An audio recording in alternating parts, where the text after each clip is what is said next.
এইখানেই কোথাও চম্পার বাড়ি। চম্পা মাই ডার্লিং,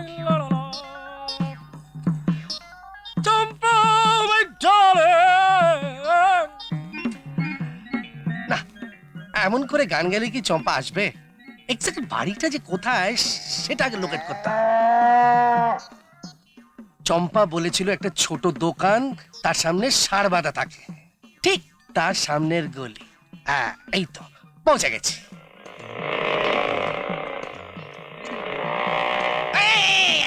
আগে দাদা একটু শুনবেন।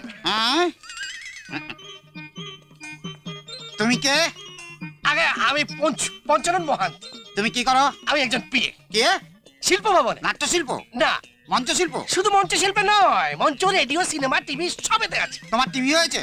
আরে আমার টিভি হবে কেন? কাশলে রক্ত পড়ে? আরে কিসের রক্ত? আগে আমি টিভি মানে দূরদর্শনের কথা বলছি। ও, তুমি দূরের জিনিস দেখতে পাও, কাছেটা কি করো? আজ আমি মরেছি। আগে মরেছো না মরবে? মরেছি মানে শেষ। ও, তাহলে আমাকেই পোড়াতে হবে। আমাকে ছেড়ে দিন দাদা। হ্যাঁ? আমায় দাদা বলছো কেন? বিশেষ করে আমি ভদ্রলোক। তুমি ভদ্রলোক হলে কি করে? হ্যাঁ? তোমার মাথার টাক কেন? আরে আমি জানি না। তোমার বাবার টাক ছিল? তোমার ঠাকুরদার টাক ছিল? তোমার পরিবারের সবার টাক? টাক থাকার সৌভাগ্যের লক্ষণ তুমি জানো কি?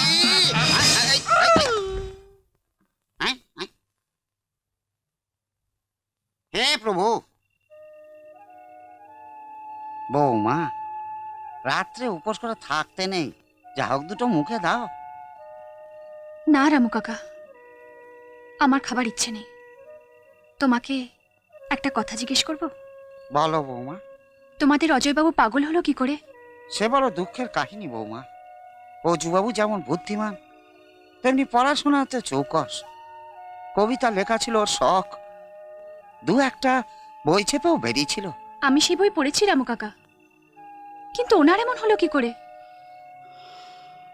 সবের মূলে ওই শয়তান বিক্রম বাবু। বিক্রম? হ্যাঁ বৌমা, বিক্রম চক্রবর্তী। এই শহরে তার একটা বড় হোটেল আছে, বেআইনি ব্যবসা ছাড়াও একটা মদের দোকানের মালিক সে। আর তার দৃষ্টি গিয়ে পড়লো ওই মিতাদির ওপর। মিতাদি? এই মিতাটাকে? ছেলেবেলায় মিতাদির বাবা মা মারা গিয়েছিল। তার মামা ছিল বটকৃষ্ণ, তার দেখাশোনা করত। জানো বৌমা, সেই হচ্ছে সব নষ্টের মূল হোতা। কিন্তু তোমাদের অজয়বাবু?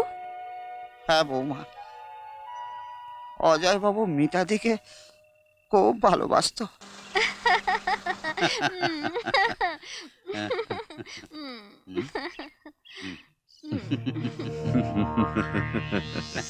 সব কাহিনীরই একজন নায়ক থাকে আর একজন খলনায়ক। নায়ককে খেলিয়ে খেলিয়ে শেষ করে দেওয়ার জন্যে আমি হচ্ছি সেই খলনায়ক। আমি তোকে ফিনিশ করে দেবো অজয় চৌধুরী, ফিনিশ।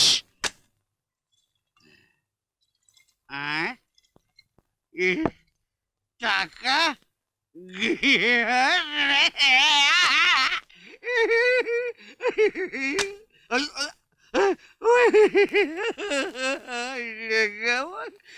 এত টাকা কে দিল গো? এত টাকা, এত টাকা আমি জীবনে দেখিনি। এত টাকা সব তোমার। আমার? হ্যাঁ এত সব টাকা আমার? হ্যাঁ, কিন্তু একটা শর্তে। রাজি হলাম, পুরো রাজি। আপনার সব শর্তে আমি রাজি। বলেন যদি আমার জমি জমা সব লিখে দেব, বলেন যদি আমার ভাগ্নি মিতাকেও আপনাকে দিয়ে দেব। হ্যাঁ, মিতাকে আমার চাই। মিতাকে আমার রানী করার জন্যই তোমার কাছে এসেছি। বাহ, বাহ, বসুন, বসুন। মানে এই শহরের বিশিষ্ট ব্যবসায়ী বিক্রম চক্রবর্তী হবে বটকৃষ্ণ চন্দ্রের ভাগ্নি জামাই। জমে গেল, পুরো জমে গেল। বাহ, আমার নেশা করার জন্য আর কারোর কাছে হাত পাততে যেতে হবে না। मैं तो सांप बन गया, साला मैं तो सांप बन गया। আগে আপনার এই বিয়ের প্রস্তাবে আমি পুরোপুরি রাজি। না, আমি এই প্রস্তাবে রাজি নই মামু। আমি নিজের জীবন দিয়ে দেব, কিন্তু এমন একটা বাজে লোককে আমি বিয়ে করতে পারবো না। কি বললি আরামজাদি? বিয়ে করবি না? তুই বিয়ে করবি না কি রে? তোর বাপ করবে? বজ্জাত পাজি, বিক্রম বাবুকেই তোকে বিয়ে করতে হবে। চল চল। তুমি ওই যতই মারো, আমি বিয়ে করবো না। চুপ! আরে শয়তানি! আমার কথা অগ্রাহ্য করছিস? হ্যাঁ? তোর এত বড় সাহস! আমার কথা আহা অগ্রাহ্য করছিস? বড়কেষ্ট কি করছো কি? আরে মারছো কেন ওকে? না বাবা, তুই জানো না বিক্রম বাবু, ওকে ঘরের মধ্যে বলে তালা বন্ধ করে রাখলে তবে ওর তেল ঠিক আছে, মজবে। শোনো কথা শোন। আরে, আহা বড়কেষ্ট, চল, চল, চল। মামু, মামু দরজা খোলো, মামু দরজা খোলো। জয় বাবাজি, তুই কিচ্ছু চিন্তা করো না, তুমি বিয়ের ব্যবস্থা করো। এবার চট মাগিনি পাটবিয়া। ওং অগ্নিঋষি পাবম্মা পাচচ্ছন্ন পুরোহিত তুমি মহে মহাকায়ং স্বাহা ওং অগ্নে পাবস্তুর স্বাহা। ও আরে কি করছো? তাড়াতাড়ি মন্ত্র পড়ো।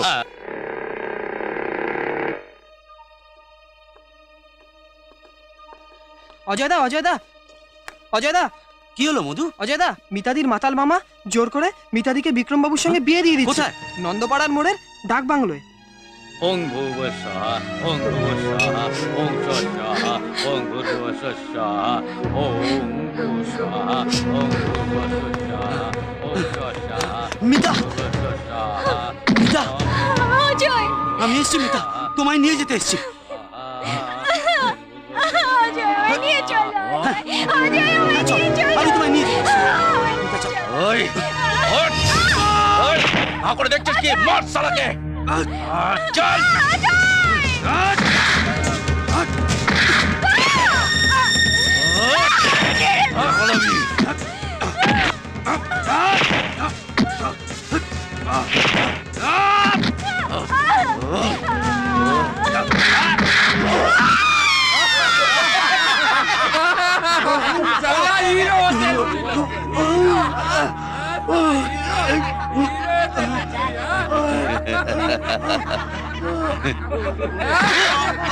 এই,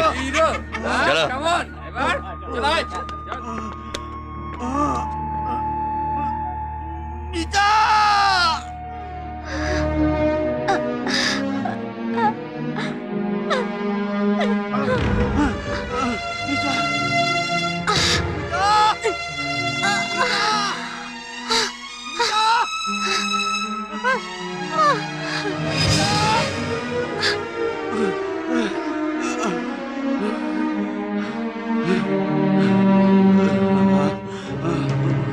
মিতা!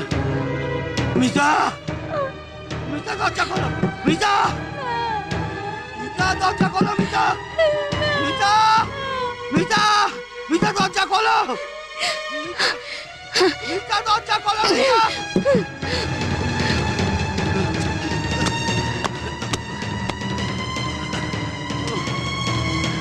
না! না, মিতা, না! না! না, মিতা! না! না, মিতা! এই কাজ করো না! মিতা! অজয়, আমাকে তুমি ভুলে যাও। না! না, মিতা! আমি আর তোমার যোগ্য নই। না, মিতা, না! আমাকে তুমি ভুলে যাও। আমাকে তুমি ভুলে যাও অজয়। না, মিতা, না! তুমি এ কথা বলো না, তুমি এ কাজ করো না! আমি তোমায় ছাড়া বাঁচবো না!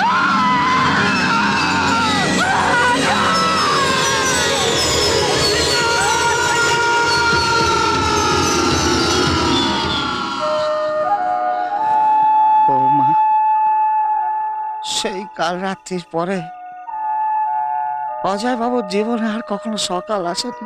ক্লান্ত এ জীবনের পথে চলে গেলে ফাঁকি দিয়ে, সব কাজের ফাঁকে তোমার কথাই মনে পড়ে, খুব মনে পড়ে। বৌমা, হ্যাঁ? কে না? না রামু কাকা, আমার খিদে নেই। তুমি খেয়ে শুয়ে পড়ো। হ্যাঁ, যা ভালো বোঝো।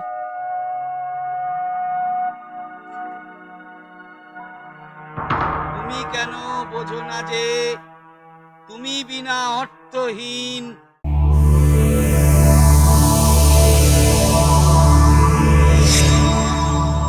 এরকম আরো অনেক সিনেমা দেখতে হলে ডাউনলোড করুন ক্লিক অ্যাপ।